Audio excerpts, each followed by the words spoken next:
दिल अपन ले रहनी हो।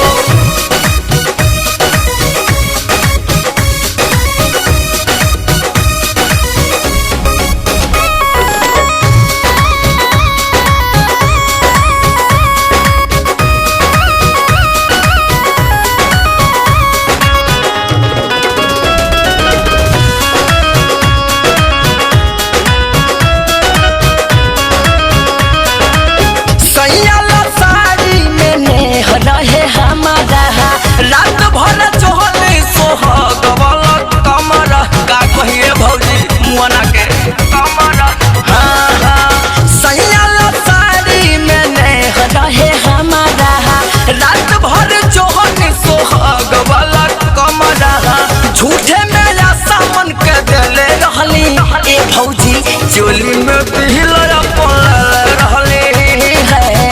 चोली में दिल अपन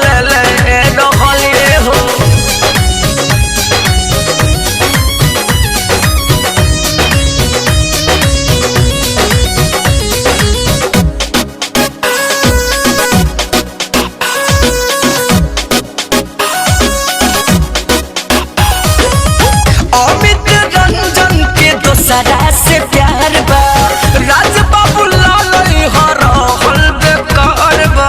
ए भौजी दूसरे के चाहेला का कही। अमित रंजन के दोसरा से प्यार बा राज बाबू लाल हरहल बेकार बा। हम तो उपेंद्र के चहले रहली ए भौजी चोली में दिल अपन रहली है। चोली में दिल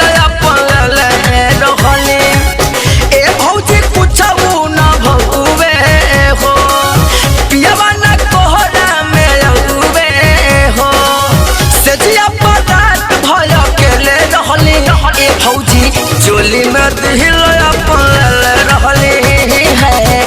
चोली में दिल अपन रहली बड़ा भभकत ए भौजी।